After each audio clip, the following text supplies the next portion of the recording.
guys for today's mini vlog. For today's video, we're going to showcase one of our dearest friend family business.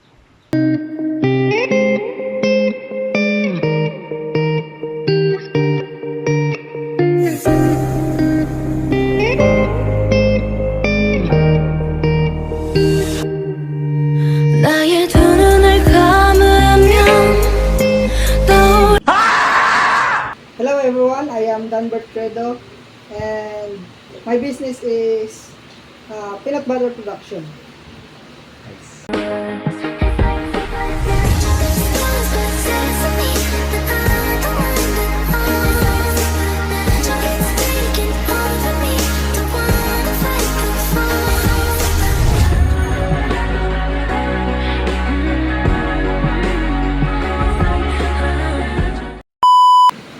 So, good afternoon. I am Rodel Katagi. I am one of the interviewer for today and also my companion named Joash Ivan Simontoya. Also my co-worker also have some questions about your small business. So first thing is, tell us what is your business all about? My business is all about peanut butter production and I make it myself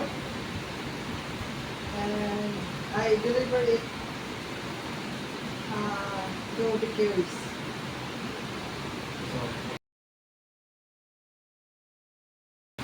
So next question is, what are the company's business goals and objectives?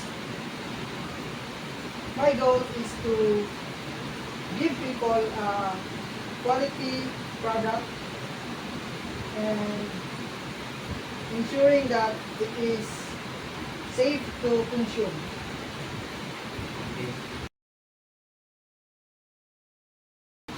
So the next is, how will the business achieve its mission and vision?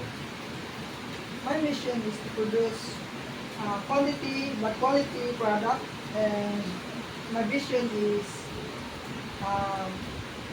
I want to see myself that my business is growing and producing more product.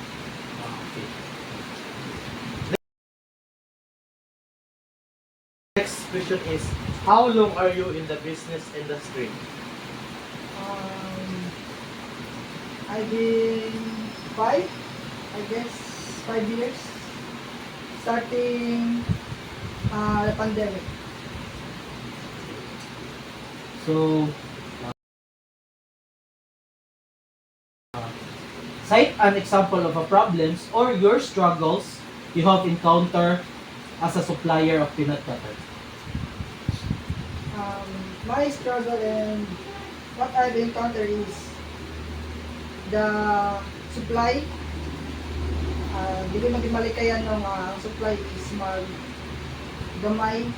Akong sudlanan sa akong peanut butter is dili kay siya mahurot ang supply niya, and also ang peanut is dili po kay siya unlike sa bugas na makita lang nimo sa diretso. Ang money is dili nimo kailangan yung pangitaon din.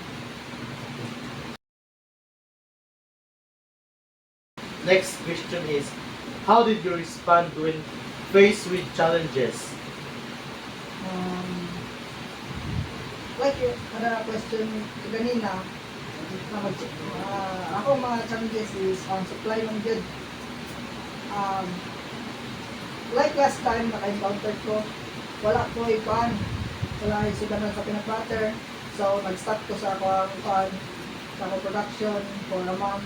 Nagbulat ko ipan, nagbulat ko sa supply na makaabot, and yeah, nagpalayo na rin ko after.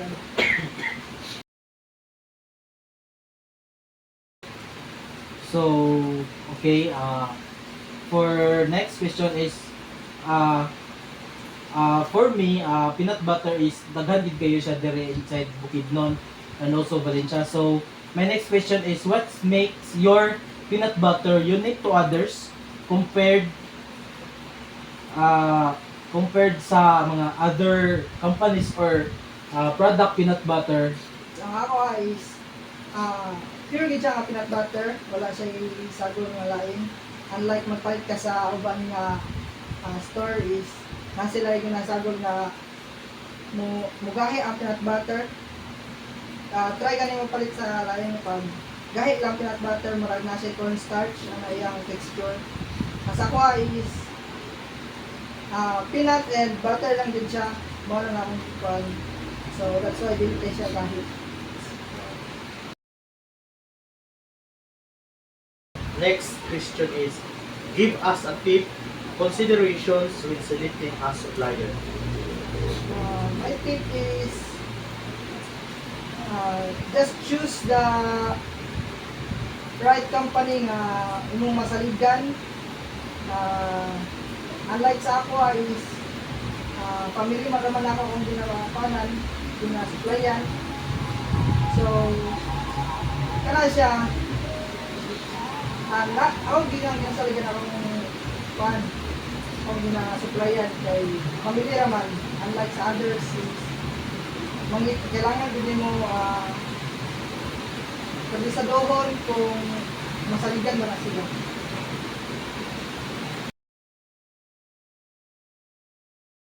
Building a business is not always in a good terms or successful. So my next question is, what makes the business failure? Consistency. Without consistency, mag-fail din ang business. Dahil, mag-fail siya kung wala kayo consistency. So last question is, give an advice to people who are going to start a business. My advice is, commit lang din kung sa imong ginaplano sa imong kinabuhi. Kung plan ka o business, commit din siya. Mag-commit ka na imo ay padayon ang business. Kaya if hindi ka mag-commit, mag-fail din ang business. So let's wrap it up. So that's it for our questions for today. Also, thank you for kanang pag company sa mga karon, and also thank you nga nagsugot ka o nag okay ka diri sa pag-approach ng sa imo.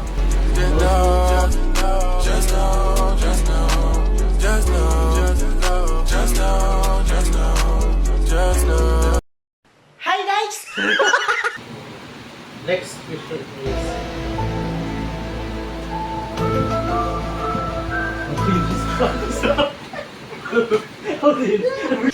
hi guys. So last question is, give an advice to people who are going to start a business. Ayaw mo sila.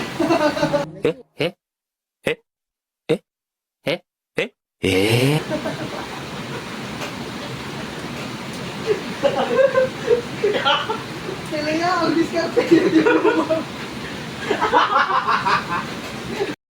I am Rodel P. Katagi, one of the interviewer. Otro. Ay na, video pagid ka.